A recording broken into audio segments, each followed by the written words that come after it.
하나님 아버지의 은혜와 사랑을 감사드립니다. 오늘 저녁에도 변함없는 모습으로 주님 앞에 우리가 이렇게 왔습니다. 하나님 찬송과 또 기도를 올려드리는 것을 기쁘게 받아 주옵소서. 하늘에 속한 한없는 은총으로 우리의 심령을 채워 주시기를 소원합니다. 오늘도 하나님 말씀을 통해서 주님의 음성을 듣고 우리를 살리는 복음의 말씀을 듣고 또 하나님의 영원하신 사랑의 음성을 듣는 귀한 시간 되게 하여 주옵소서. 예수님의 이름으로 기도드립니다. 아멘. 네, 하나님 말씀은 출애굽기 3장 1절에서 10절까지 보겠습니다. 1절에서 10절까지 한 절씩 교독하겠습니다. 모세가 그의 장인 미디안 제사장 이드로의 양떼를 치더니 그 떼를 광야 서쪽으로 인도하여 하나님의 산 호렙에 이르매 여호와의 사자가 떨기나무 가운데로부터 나오는 불꽃 안에서 그에게 나타나시니라. 그가 보니 떨기나무에 불이 붙었으나 그 떨기나무가 사라지지 아니하니라. 이에 모세가 이르되 내가 돌이켜 가서 이 큰 광경을 보리라. 떨기나무가 어찌하여 타지 아니하는고 하니 그때에 여호와께서 그가 보려고 돌이켜 오는 것을 보시니라. 하나님이 떨기나무 가운데서 그를 불러 이르시되 모세야 모세야 하시매 그가 이르되 내가 여기 있나이다. 하나님이 이르시되 이리로 가까이 오지 말라. 내가 선 곳은 거룩한 땅이니 내 발에서 신을 벗으라. 또 이르시되 나는 내 조상의 하나님이니 아브라함의 하나님, 이삭의 하나님, 야곱의 하나님이라. 모세가 하나님 보기를 두려워하여 얼굴을 가리매 여호와께서 이르시되 내가 애굽에 있는 내 백성의 고통을 분명히 보고 그들의 감독자로 말미암아 부르짖음을 듣고 그 근심을 알고 내가 내려가서 그들을 애굽인의 손에서 건져내고 그들을 그 땅에서 인도하여 아름답고 광대한다. 젖과 꿀이 흐르는 땅, 곧 가나안 족속, 헷 족속, 아모리 족속, 그리스 족속, 히위 족속, 여부스 족속의 지방에 데려가려 하노라. 이제 가라. 이스라엘 자손의 부르짖음이 내게 달하고 애굽 사람이 그들을 괴롭히는 학대도 내가 보았으니 이제 내가 너를 바로에게 보내어 너에게 내 백성 이스라엘 자손을 애굽에서 인도하여 내게 하리라. 아멘. 네, 오늘 우리가 읽은 성경 말씀에 보면은요, 이제 출애굽기 3장인데 여기를 모세의 소명장 그래요. 소명이라는 게 뭐냐면 하나님이 모세를 이제 부르시는 거예요. 사명을 맡기시는 거예요. 근데 이제 모세가 양을 치면서 서쪽으로 갔다 그랬죠. 광야 서쪽으로 가서 어디에 이르렀대요? 하나님의 산 호렙에, 호렙산. 하나님이 임재하시는 그 산을 호렙산이라 그러고 그 호렙산의 다른 이름이 시내산이에요. 시내산. 같은 지역인데 방향에 따라서 아마 이름을 다르게 붙인다고 그래요. 그런데 이제 하나님이 계시는 하나님이 임재하는 산이 이제 나중에 계속 모세가 일만 생기면 어려운 문제만 생기면 하나님 산에 올라가죠, 그죠? 호렙산에 올라가고 또 십계명을 어디서 받아요? 이 호렙산에 올라가서. 그러니까 하나님을 만나는 장소가 바로 이 이제 호렙산인데 거기에서 여호와의 사자가 그리고 하나님이 불꽃처럼 임하는데 어디에 임했다 그래요? 떨기나무라고 돼 있죠. 떨기나무가 있는데 불꽃이 임했어요. 근데 떨기나무가 타지 않더라고요. 떨기나무가 뭐냐면 오늘날로 말하면 가시나무 같은 거예요. 뭐 이파리도 없고 새싹도 없고 열매도 없는 아주 삐쩍 마른 광야에 그냥 굴러다니는 그런 나무, 발에 채 있는 나무가 이 떨기나무예요. 그러니까 가치가 있어요, 없어요? 전혀 없는 그 떨기나무에 불꽃이 임했는데 타지를 않는 이런 신기한 광경을 보는 거예요. 그런데 그 불꽃 가운데 하나님이 계신 거죠, 그렇죠? 가까이 가 보니까 4절에 뭐라고 그래요? 여호와께서 모세야 모세야 내가 여기 있네 다 이러니까 너 이리 가까이 오면 안 돼. 네가 지금 서 있는 땅은 무슨 땅? 거룩한 땅이니 내 발에서 신을 벗어라. 이제 신을 벗는다는 뜻이 뭐예요? 예? 순종이 순종. 예? 예, 구별 그런 뜻이 있죠. 신을 벗는 거는 하나님 앞에 종이 됩니다. 옛날에 신발 신으면 주인이고 신발을 벗으면 종이잖아요. 그러니까 하나님 앞에 내가 종이 된다 그런 뜻이에요. 그러면서 하나님이 자신을 계시하는데 6절에 보면 또 이르시되 나는 내 조상의 하나님이니 아브라함의 하나님, 이삭의 하나님, 야곱의 하나님이라. 이렇게 하나님이 이제 나타나셨어요. 그래가지고 이제 사명을 맡기는데 이스라엘 백성들의 지금 고통을 내가 다 듣고 있다. 부르짖음을 다 들었다. 그래서 내가 너를 보내서 이스라엘 백성들을 애굽에서 구원하여 내리라. 지금 이렇게 지금 사명을 맡기고 있는 그런 내용이에요. 자, 이제 성경 전체를 놓고 보면 모세가 얼마나 대단한 인물인가 우리가 한번 생각해봐요. 대단한 인물이죠, 그죠? 예? 모세라는 분이 모세오경을 쓴 분이고요. 그 다음에 이스라엘 민족을 나라를 구원해낸 분이잖아요. 예? 그리고 광야에서 만나를 계속 내리는데 몇 년 동안 40년 동안 이 모세를 통해서 반석에서 생수를 내고 모세가 손들고 기도하면은 무조건 이겨요. 대단한 분이잖아요. 신약 성경에 와서 예수님이 마태복음 17장에 가보면 산에 올라갔죠. 높은 산에 올라갔는데 굉장히 흰 모습, 세상에서 빨래를 그렇게 희게 할 수 없을 정도로 흰 옷으로 변화될 때 두 사람이 나타났어요. 구약의 인물 모세와 엘리야가 나타나요.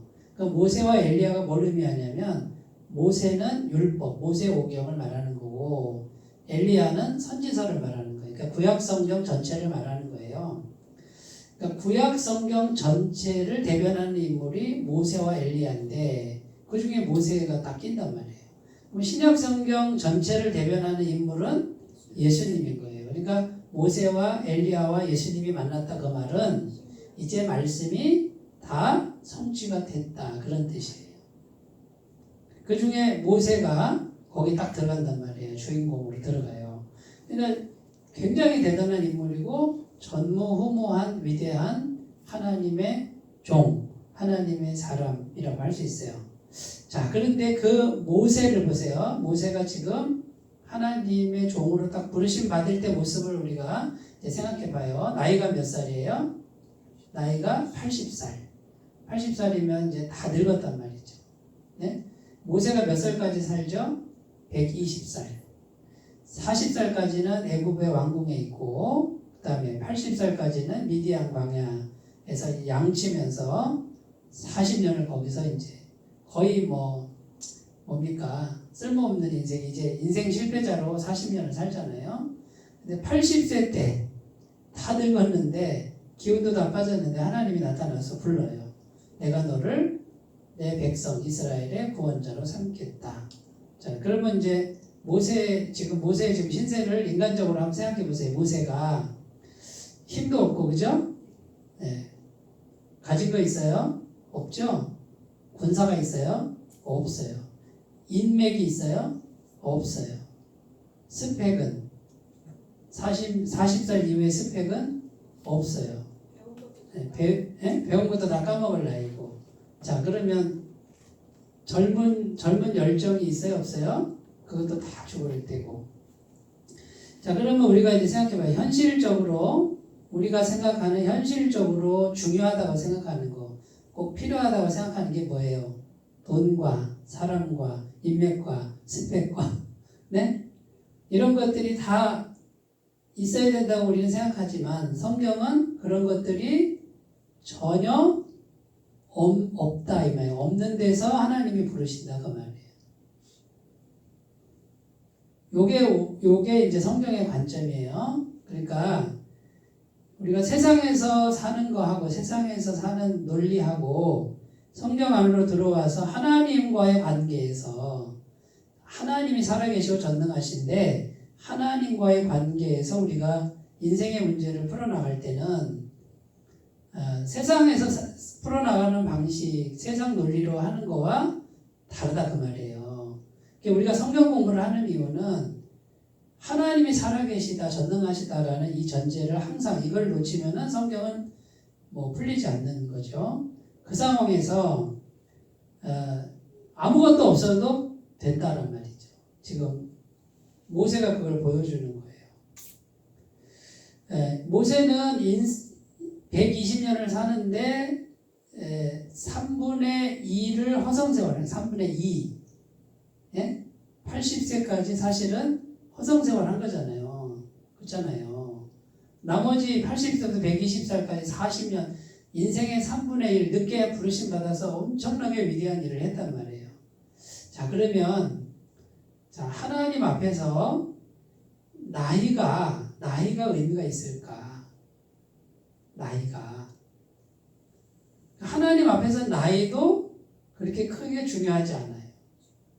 할아버지라도 괜찮다는 거예요, 지금. 네? 힘을 주셨고. 네, 그러니까 성경의 관점은 뭐예요? 성경의 관점은 뭡니까? 필요한 건 다 누가 주신다? 하나님이 다 주신다. 다. 몇 프로 주실까요? 90% 주셔요? 100% 주세요? 성경은 100%를 다 준다는 거예요.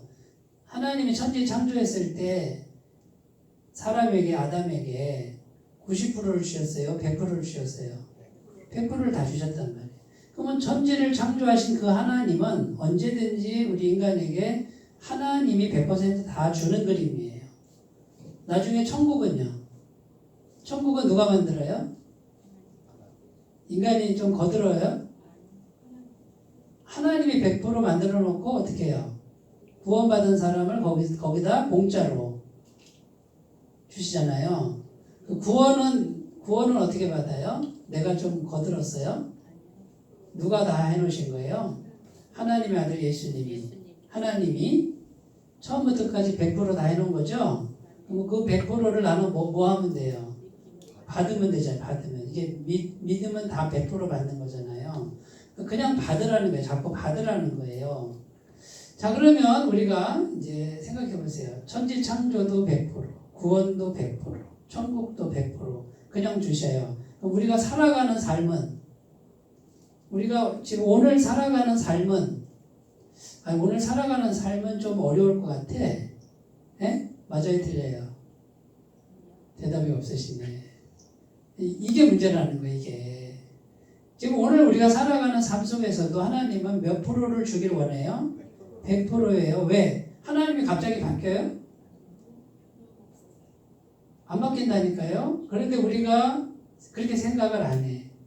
하나님이 100%다 준비하고 나한테 100%다 준다는 걸 도대체가 믿어지지가 않아. 왜 안 믿어지냐면 세상에 푹 물이 들어 있어서 그래요. 세상 가치관, 세상 방식, 세상에서 내가 뭔가를 얻는 방식은 하나님께 받아본 적이 별로 없으니까 아예 없든지 전부 내가 다 해서 뭔가 얻은 것 같은 내가 안 하면 하나도 받은 적이 없는 이제 이런 삶이 계속되니까 지금 오늘 이제 천국 가서 이제 죽어서 천국 가는 건 알겠는데 오늘 내가 사는 거는 100% 하나님 주신다라고 하는 게 안 믿어지는 거예요.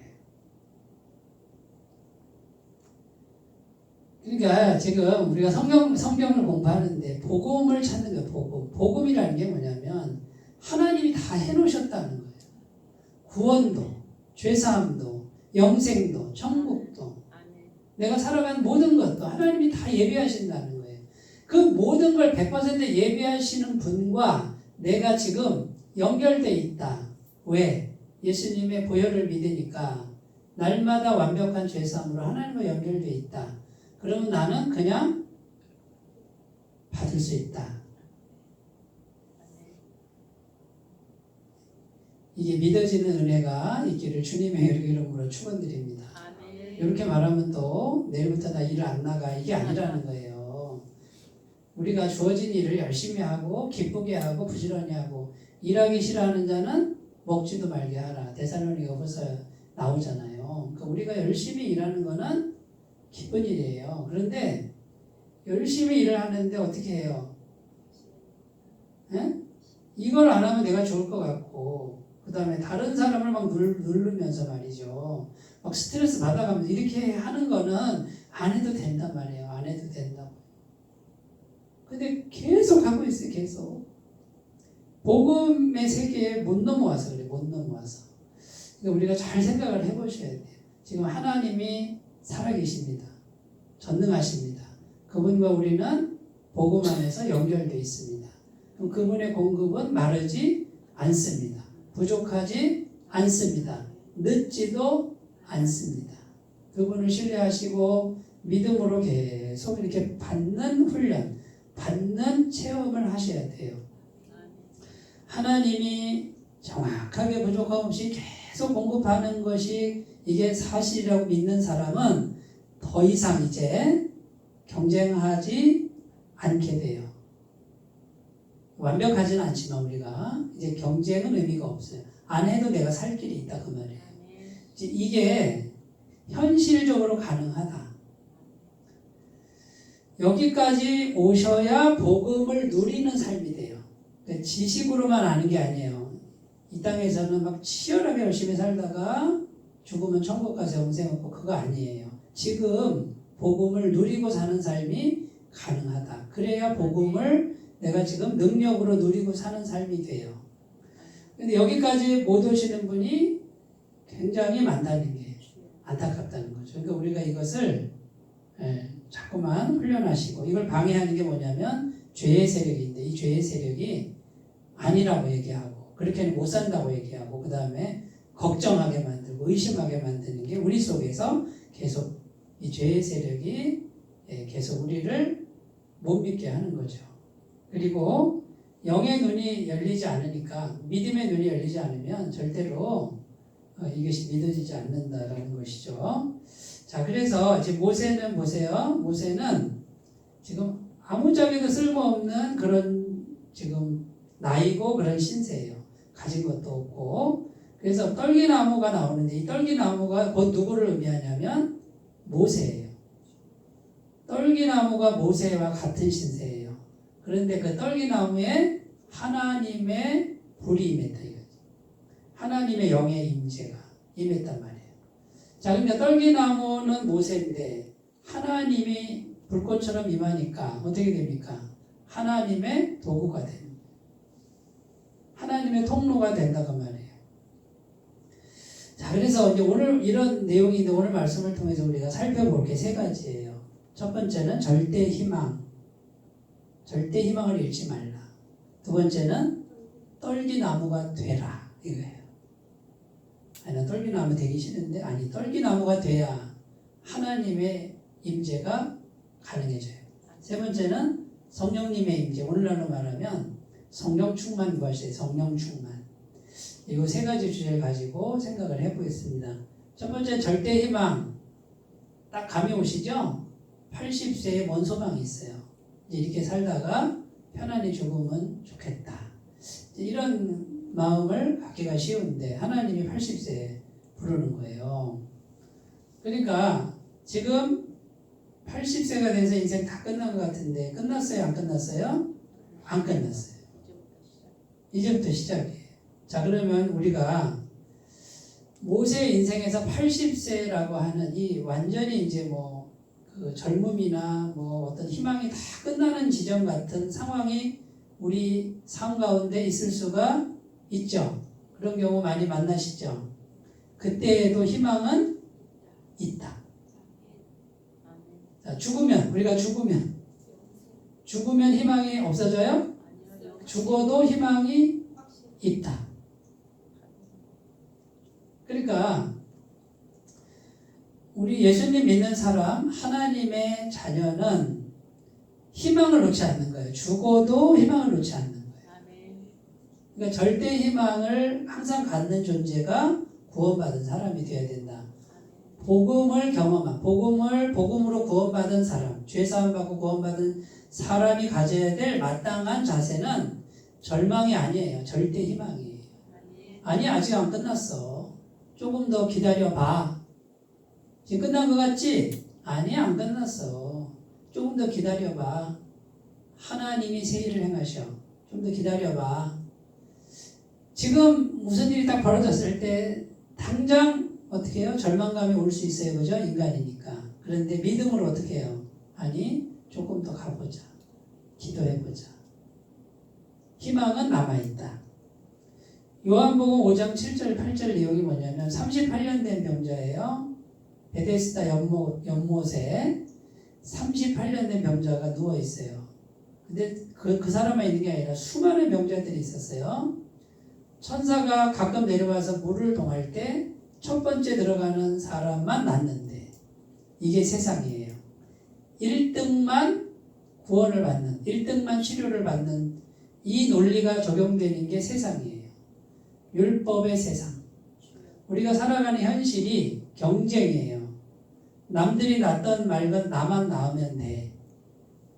아기 다툼. 물이 한번 동했다고 생각해봐요. 천사가 왔는지 안 왔는지는 모르겠는데 누가 돌멩이를 던졌다고 생각해봐요. 물이 동해요. 어떤 일이 발생했을까요? 막 난리가 났을 거예요. 그죠? 먼저 들어가려고. 근데 들어갔는데 아무도 안 나왔는데도 누가 나왔다 그러면 이제 그 헛소문이 막 돌리고 그런 그 세상이 베데스다 연못가였단 말이에요. 그런데 38년 동안이나 거기 누워가지고 1등으로 들어가려고 1등 아니면 안 되니까 1등으로 들어가려고 끝끝내 그 자리를 떠나지 않는 한 병자가 있었는데 나왔어요? 못 나왔어요? 못 나왔어요. 근데 예수님이 그냥 나타나셨죠? 이 38년 된 병자에게 가서 예수님이 내가 낫고자 하느냐 이렇게 물었어요. 근데 38년 된 병자가 대답을 엉뚱하게 해요. 물이 동할 때 나를 넣어줄 사람이 없어서 내가 못 낫고 있다. 이 말은 잘못된 대답인데 이 사람이 잘한 게 뭐냐면요. 나으려고 했다는 거예요. 38년이 됐어도 나을 거라는 희망을 버리지 않았다는 거예요. 물론 잘못된 생각이죠. 1등해서 남들과 경쟁해서 1등해서 나으려고 하는 이런 율법적 생각이었으나 주님께서 오셔서 물었을 때 뭡니까? 1등 안 해도 낫는 길이 있어. 근데 이 38년의 병자는 나으려고 했다. 절대로 포기하지 않았다. 그러니까 주님이 내 자리를 들고 걸어가라. 그러니까 이 38년 된 병자는 어떻게 해요? 1등 하지 않고 경쟁하지 않고 완전히 나을 수 있는 새로운 길을 지금 경험하는 거예요. 자, 예수님이 오셔서 그냥 낫게 하는 거 요게 복음이고 이쪽이요. 남들과 경쟁해서 1등 해야 나을 수 있는 게 요게 세상이에요. 영적으로 여기는 율법적 삶이고 예수님이 오셔서 그냥 고쳐주는 건 복음적 삶이고 자 그러면 율법적 삶에는 내가 뭘 해야죠? 그죠? 열심히 해야죠? 1등 해야죠? 근데 복음적 삶은 내가 할 게 없어요. 주님으로부터 뭘 받기만 하면 돼. 뭐를? 치료의 능력을 그냥 100% 받기만 하면 돼요. 그러니까 성경을 보시면 전부 이 구도예요. 율법과 복음을 계속 비교하는 거예요. 마르다와 마리아 이야기 또 말씀드리죠. 마르다는 열심히 일하죠. 이게 율법적 삶이에요. 마리아는 아무것도 일 안 해요. 말씀만 들어요. 네? 영생의 은혜가 마리아에게 공급됐죠. 주님은 누구 편을 들어줬냐면 마리아 편을 들었어요. 주님은 복음이시니까. 예수님 마음은 뭐냐면 내가 다 해줄게 라는 거예요. 다 해주는 건 네가 너는 받기만 해. 이게 예수님 마음이에요. 그런데 마르다는 뭡니까? 아니요 내가 열심히 할래요. 내가 열심히 해야 직성이 풀리는 거야. 이게 율법적 삶이고 이게 복음적 삶이에요. 성경을 보시면 전부 이 구도로 돼 있어요. 그래서 이 율법적 삶은 내가 뭘 해야 되고 경쟁해야 되고 1등 해야 되고 남을 눌러야 되고 제쳐야 되고 이게 율법적 세상인데 이 세상은 죄로부터 나온 결과물이에요. 에덴 동산에서 죄가 없을 때 경쟁이 있었을까요? 없어요. 부족함이 있었을까요? 없어요. 생명이 줄어드는 게 없었어요. 하나님의 공급하심이 무한했어요. 그게 죄가 없었을 때 하나님이 만든 세상. 지금 우리는 죄가 있어요, 없어요? 있기도 하고 없기도 하죠. 한쪽에는 있는데 계속 죄사함이 되죠. 그러니까 죄가 있으니 죄 때문에 굴러가는 아픔이 있지만 이제 죄가 사해졌으니 그냥 주시는 100% 주시는 은혜가 역시 또 굴러가는 거예요. 두 가지가 같이 굴러가는 게 우리가 인생을 살아가는 거예요. 자, 그러면 어느 것을 극대화해야 될까요? 그냥 받는 걸 극대화해야지. 그냥 100% 받는 길이 있단 말이에요. 지금 열렸단 말이에요. 이게 복음이에요. 근데 요거는 극소화시키고 내가 열심히 하는 걸 극대화시키는 거야. 그러니까 고통스럽고 힘들고 스트레스 받고 병나고 서로 관계 다 깨지고 경쟁하고 이게 계속 여기 율법적 삶에서 계속돼요. 근데 복음을 이제 경험한 사람은 이제 뭡니까? 너 다 가져. 너한테 양보할게. 그래도 나는 뭐예요? 주님이 주시는 길이 있는 걸 알아. 그리고 이거를 극대화시켜요.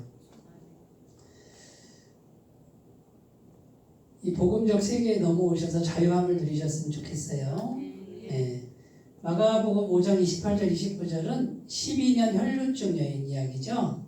12년 여자가 하혈을 하는데 많은 의사에게 보였대요. 얼마나 부끄러워요. 수치스럽고. 피를 흘리는 여자는 부정한 여자예요. 사람들 틈에 나오면 안 돼. 근데 예수님이 나타나는데 수많은 사람들이 있어요. 거기 나가면 돌에 맞아 죽을 수도 있어요. 부정한 여인이 어떻게 사람들 틈에 와요. 그러니까 칭칭 감고 아무도 몰래 가서 옷자락을 살짝 만지면 내가 나을 것이다 라는 절대 희망을 버리지 않아요. 만약에 저 같으면 진작에 포기했을 거예요. 그런데 옷자락만 만져도 나을 거라고 계속 절대 희망을 갖는데 그대로 돼야 안 돼요? 돼요. 복음이에요, 아니에요? 여인이 한 게 없죠? 100% 예수님과 옷자락 만져서 연결만 시켰잖아. 그러면 어떤 능력이 실제로 들어왔어요? 성령의 능력이. 마지막에 이제 성령의 임재를 구하라. 비밀이 성령님이에요. 복음의 세계의 비밀은 성령님이에요. 성령님을 알지 못하면 공급이 어려워요. 성령님이 비밀이에요. 한 번 더 얘기해야지. 성령님이 비밀이에요. 아멘. 이거를 사람들이 자꾸 이걸 잊어버려요. 이게 중요한데 이거를 충만하게 하는 거는 너무 안 해. 그리고 여기서 율법적 세계에서 계속 내가 뭔가를 해야만 된다고 생각하는 거예요. 그러니까 100% 주시는 이 은혜는 성령을 통해서 오는데 이게 공급이 안 되는 거예요. 주고 싶어도 생각이 딴 데가 있는 걸 율법적 세상에서 계속해서 그렇게 헤매고 있으니 성령의 능력이 올 수가 어렵다는 거예요. 세상에서는 잘 될 수 있어요. 세상 거는 근데 안개 같은 거예요. 죽음과 동시에 다 놓고 가는 것들. 아무리 많이 쌓아도 성령의 능력은 영원토록 이어지잖아요. 근데 이 세계가 영생, 죽어서 천국 가서 영생 누리는 그 영생이라는 단어로 썼지만 하나님의 영원하신 것이 다 내게 공급이 되는 거예요. 이 현실적인 것도 하나님으로부터 다 나온 거니까 그것도 다 공급이 되는 거예요. 다니엘 3장 17절 18절 다니엘의 세 친구 사드락 메삭 아벳느고가 풀무불에 던져지잖아요. 근데 뭐라 그래요? 우리들은 하나님만 섬깁니다. 우상을 섬기지 절하지 않겠습니다. 풀무불에 들어가면 하나님 구원할 겁니다. 그러나 그리 아니하실지라도 우리는 죽어도 하나님만 섬기겠습니다. 그런데 살았어요? 죽었어요? 살았죠.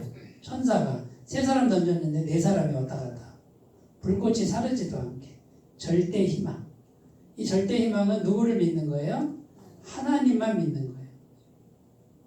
갈라디아서 2장 20절 내가 그리스도와 함께 십자가에 못 박혀 왔나니 그런즉 이제 내가 사는 것이 아니요 오직 내 안에 그리스도께서 사시는 것이라.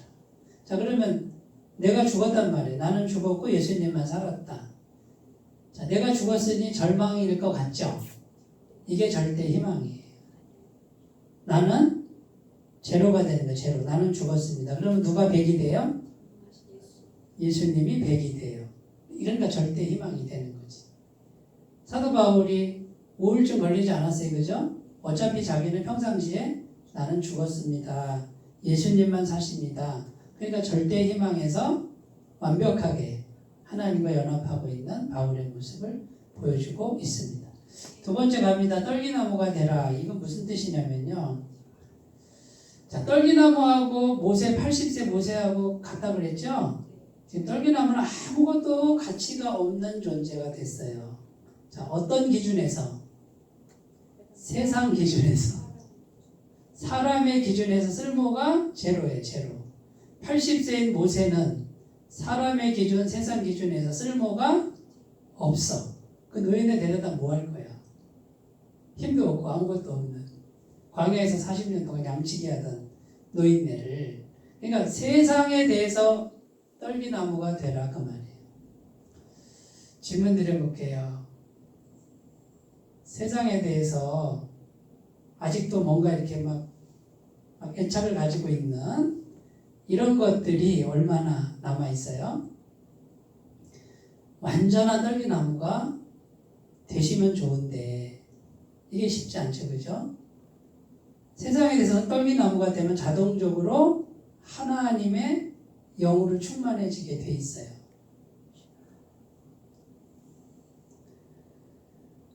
지금 하나님께서 40세부터 80세까지 모세를 광야에서 계속 양치기만 하면서 40년을 방치를 해두는데 뭐 하는 작업이냐면 40살까지 애굽의 왕궁에 있었죠. 애굽의 물이 머리부터 발끝까지 가득 물들어 있는 모세의 그 세상 물을 빼는 기간이 역시 40년이에요. 잘 생각해 보세요. 세상 물을 빼는 기간이에요. 뭐가? 광야에서 계속 돌리는 기간이. 40년을 빼고 나니까 이제 애굽 물이 다 빠진 거지. 다 세상 물이 빠지니까 이제 하나님이 어떻게 해요? 하나님이 불꽃으로 임하실 수가 있게 됐어요. 그러면 꼭 80세여야만 했을까요? 아니요.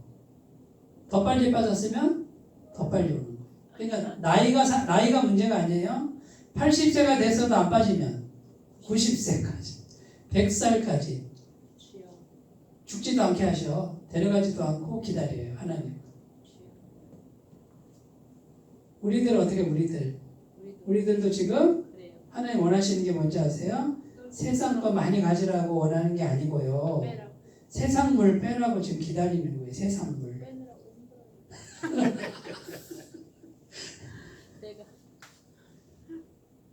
세월이 문제가 아니고 젊은 힘이 문제가 아닙니다. 하나님 앞에는 하나님이 임하실 수 있는 마음 상태, 하나님이 임하실 수 있는 마음 상태, 그게 떨기나무 거예요. 아무것도 남지 않았어요. 세상 미련이 아무것도 남지 않았어요. 제가 지금 나이가 젊어요. 그런데 제 속에 세상 미련이 많이 남아있을수록 하나님의 임재는 약해요. 세상에 대한 미련이 별로 없어. 완전히 빠졌다고 저는 말할 수 없지만 세상에서 잘 되는 걸 저는 바라지를 않아요. 유명해지는 거 바라지 않아요. 부자로 사는 거 바라지 않아요. 그래도 세상 물이 남아있다는 걸 제가 느껴. 그러나 그걸 동경하지도 않아요. 부러워하지도 않아요. 추구하지도 않아요. 세상 물 그래도 좀 빠졌죠? 그러나 더 빠져야 돼. 더 빠져요. 맞습니다. 더 빠져야 돼. 이게 사람의 갖고 있는 모든 것이 다 빠져야 하나님이 쓰거든요. 그게 이제 하나님이 임하실 수 있는 그 상태가 뭐냐라는 거예요. 근데 내가 속에 이 세상 것은 세상에 귀한 것을 하나님보다 더 귀하게 여기는 걸 우상이라 그러거든요. 그러니까 요것이 하나님 밑으로 이렇게 가야 돼요. 하나님께 복종시켜야 돼요. 뭐든지. 세상에 아무리 귀한 거라도. 근데 하나님이 있는데도 세상에 귀한 것이 하나님은 생각도 안 하고 이것만 계속 마음에 채우고 그것만 추구한다.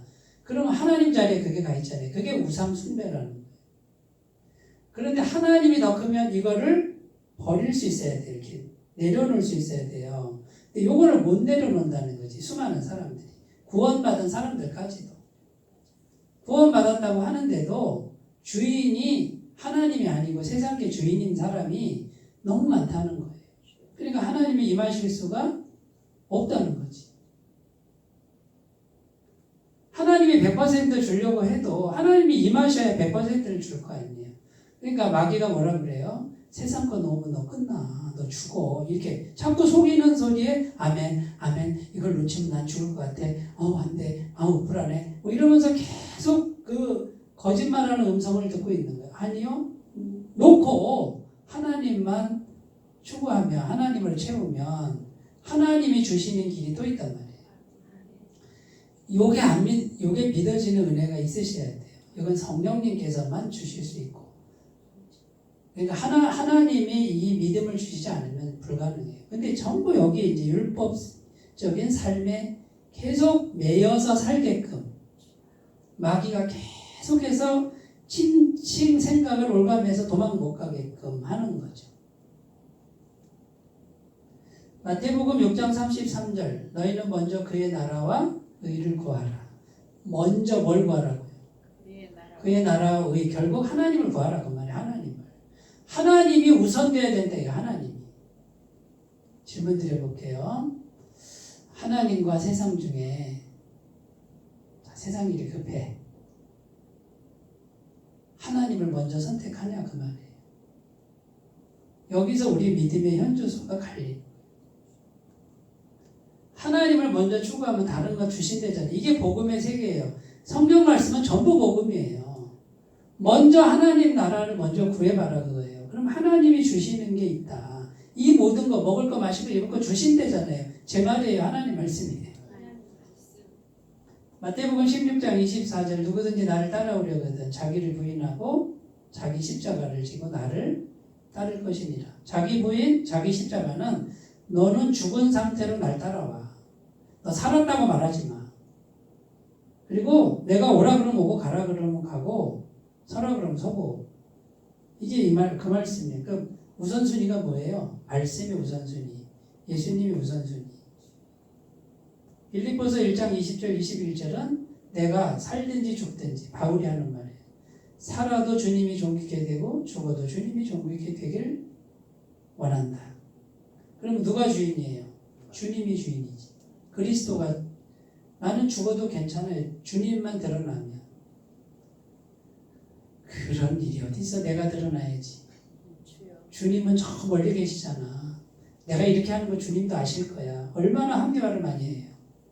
제 말이 맞아요? 틀려요? 마태복음 5장 3절 10절은 팔복 이야기예요. 심령이 가난한 자는 복이 있나니 천국이 그들의 것이고 애통하는 자는 복이 있나니 온유한 자는 복이 있나니. 자, 팔복에 나오는 마음이 가난하고 애통하고 온유하고 이 전부 뭐예요? 그 마음은 하나님 한 분만 의지했을 때 하나님 한 분 외에는 그 마음이 생길 수가 없는 마음. 그게 팔복이에요. 그러니까 이미 마음이 가난한 자가 이미 복 있는 사람이다. 천국을 안 받아도 이미 복 있는 사람이다. 그 뜻인데 이 마음 갖기가 하늘의 별따기다 그 말이에요. 그러니까 어디에 달렸다고요? 우리 마음에 달렸어요. 지금 우리 마음 상태를 자기가 자기 마음을 들여다보셔야 돼요. 자기가 자기 마음 들여다보고 세상 게 너무 많네. 주님 저쪽을 어디 있지? 안 계시네? 이러면 심각한 거예요. 주님이 꽉 차 있네. 말씀이 꽉 차 있네. 순종이 꽉 차 있네. 바로 앞에 있네. 여기까지 가야 하나님이 공급하시는 세계, 이 복음적 세계가 열립니다. 마지막 성령님의 임재를 구하라. 아까 다 얘기했죠. 비밀이 성령님이에요. 성령님은 어떻게 임하시냐면 예수님 십자가 보혈을 믿어야 임해요. 자, 예수님 십자가 보혈을 믿는다는 건 뭘 믿어요? 예수님의 피가 나의 모든 죄를 계속해서 100% 100% 완벽하게 씻어 주십니다. 그래서 예수님 생각만 하면 어떻게 해요? 내가 계속 완벽한 죄사함을 받는데 누구 앞에서? 하나님 보시기에 죄가 없어지는 거예요. 하나님 보시기에. 그러면 하나님 보시기에 깨끗하니까 완벽하니까 성령이 오신다. 실제로 하나님의 영이 오십니다. 그래서 성령 이제 오셨는데 그 다음에 해야 될 일이 충만이에요. 성령 충만. 왜 충만해야 되냐면 우리 다른 한쪽에 육체의 소욕이 죄로 물든 자아가 역시 내 속에 있기 때문에 이게 두 개가 싸워요. 그러면 둘 중에 하나예요. 성령 충만하든지 육체의 소욕이 충만하든지 욕심이 충만하든지 자기가 자기 마음을 들여다보고 욕심이 충만한지 성령이 충만한지 볼 수 있죠? 그런데 이 일을 도대체 하지를 않는 게 문제예요.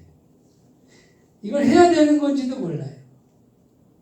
에베소서 5장 18절 술 취하지 말라 이는 방탕한 것이니 꼭 문자적 술도 의미가 되지만 세상에 귀한 거에 꽉 들어차 있는 취해 있는 거란 말이에요. 그거 이제 졸업해야 돼 우리 신앙인은. 성령 충만을 받으라. 이거는 뭐예요? 받아야 돼요. 내가 만드는 게 아니에요. 주님 부어주세요라고 기도하셔야 돼요. 갈라디아서 3장 5절 너희가 성령을 받은 것이 율법의 행위로냐 듣고 믿음으로냐 뭐예요? 그냥 듣고 믿으면 돼요. 듣고 믿으면 성령 들어오신다 이거예요. 뭘 안 해도 돼요. 하나님이 영이시니까 영을 부어요. 근데 성령님이 보이는 걸 다 갖다 주는 거예요. 빌립보서 4장 6절 7절 아무것도 염려하지 말고 오직 모든 일에 기도와 간구로 너희 구할 것을 감사함으로 하나님께 아뢰라. 그리하면 모든 지각에 뛰어난 하나님의 평강이 그리스도 예수 안에서 너희 마음과 생각을 지키시리라. 시편 25편 14절 15절은요. 여호와의 친밀하심이 여호와를 경외하는 자들에게 있으며 그러니까 하나님을 경외하면 하나님이 가까이 오셔서 나하고 친밀하게 하신대. 이게 성령 충만이에요. 그 다음 25절 내용이 뭐냐면 내가 그를 주님을 항상 바라보는 이유는 내 발을 올무에 걸리지 않게 하실 것이기 때문이다. 그러니까 항상 하나님을 바라보는 사람은 올무에 걸린다 안 걸린다? 안 걸리게 한다 그 말이에요. 말씀을 정리해 볼게요. 떨기나무에 임한 하나님의 불꽃. 떨기나무는 모세. 여기는 하나님의 임재죠. 그죠? 자, 우리가 떨기나무가 돼야 돼, 우리가. 세상 물이 빠져야 돼. 세상에 취하지 말고.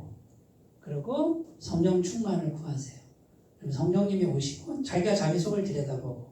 자, 요게 되면 이제 100% 그냥 공급해 주시는 하나님의 세계가 우리에게 활짝 열립니다. 자, 세상에서 열심히 일을 하시되 지나치게 경쟁하지 마시고요. 이제는 뭡니까? 하나님으로부터 받는 이 복음의 세계를 누리시기를 바라겠습니다. 기도합니다. 하나님 아버지, 떨기나무는 오늘 우리들입니다. 하나님 세상에 떨기나무가 되게 하시고 성령 충만 주시옵소서. 예수님의 이름으로 기도드립니다. 아멘.